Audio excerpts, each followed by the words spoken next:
Hi, I'm City Councilman Manny Perales. Welcome to our Everyday Heroes video series, a series where we introduce you to San Antonio heroes on the front line. We're telling their stories and sharing them across all of our digital platforms.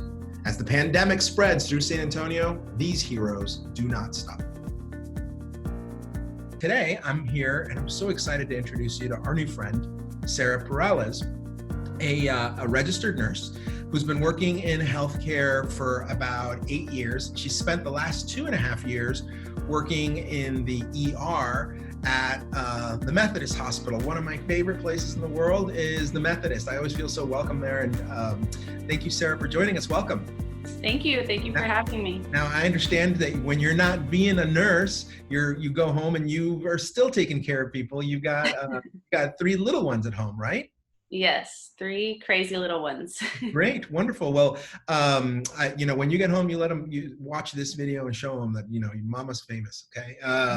Now, Sarah, I understand that a lot has changed in the last couple of months for people in your field, and so let me just start off by asking you, how was life different for you pre-COVID-19, and to what it looks like now? Well, things are rapidly changing, both, at home and at work.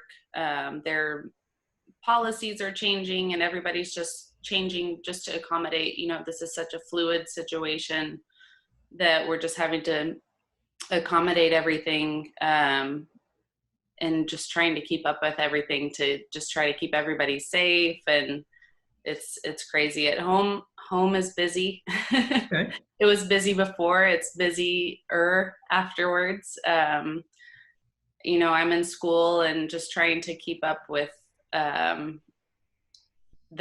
while the kids are now home. When they used to be away, I had time to do my things when they were gone during the day, but now everybody's cooped up in the house and just trying to deal with that. And even trying to plan grocery trips to the grocery store is a hassle because, only one person wants to go. And Sure.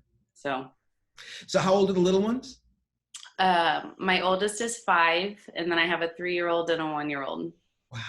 Now, are you seeing, does the world look different according to them? Do they kind of understand what mom does at work and how you're impacting people's lives in a different way now than before COVID hit?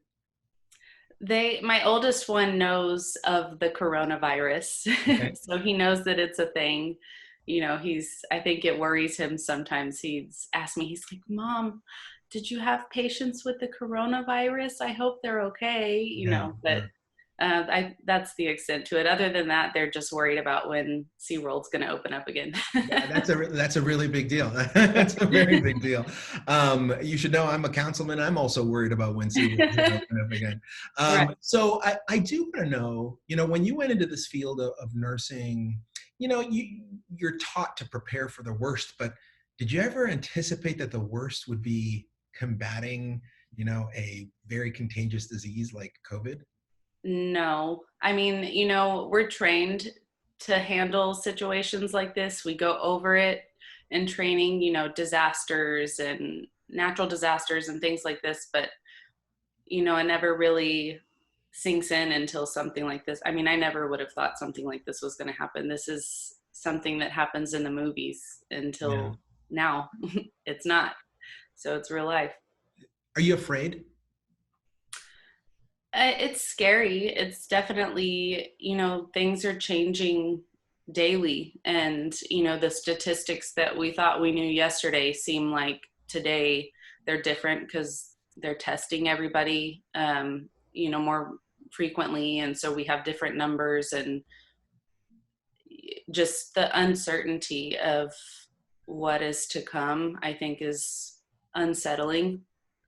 You're surrounded by very smart people at the Methodist. It's one of the things I like most about getting to talk to your team out there is how many brilliant folks show up to work every day in scrubs, ready to do some pretty hard work.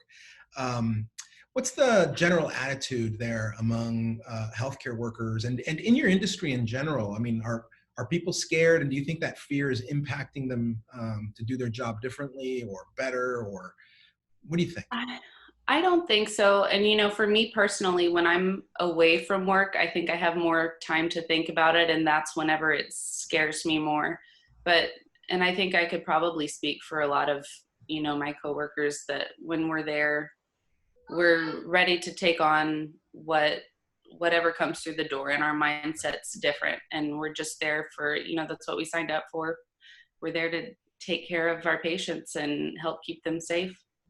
Well, what do you want our viewers today and your fellow San Antonio neighbors, what do you want them to know about the life of a healthcare worker today, and what can they do to support you and your coworkers? I think it's really important to realize that, you know, healthcare systems in general, I think, are trying to do the best that they can to prepare to be able to take care of, the numbers of people that are going to be coming through the doors.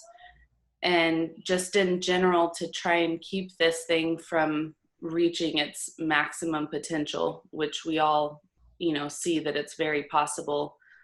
I think the best thing to do is just to stay home. Like, Okay. one of the best ways that you can help prevent this from becoming something even more horrible than it already is to just stay home and don't go anywhere that you don't absolutely have to go. That And I think is some pretty that's the solid most important advice. thing. Yeah, that's some solid advice. Thank you. I understand that your nickname is Sarsh. Is that right? Tell us why. Tell us why. I love the story. I don't remember which birthday it was, but I think I was in somewhere around high school age, maybe junior high. My mom made like a box cake for my birthday, and she attempted to write "Happy Birthday, Sarah" in cursive with the cake decorating icing, and instead it looked like "Happy Birthday, Sarsh." Well, Sarsh, you're one of my heroes today. Thank you so much for joining us. Hey, folks, in case you're wondering, you're officially a hero when somebody does one of these to you. There are a lot of folks in San Antonio, just like Sarah, who leave their loved ones at home every single day, and then they go out there and are on the front lines doing some really hard work. In the midst of this pandemic, we'll be featuring more everyday heroes like Sarsh, like Sarah, and they're extraordinary people, and I think they deserve to be recognized. And thank you, Sarah, for stepping up to the challenge posed by COVID with courage and determination and sacrifice.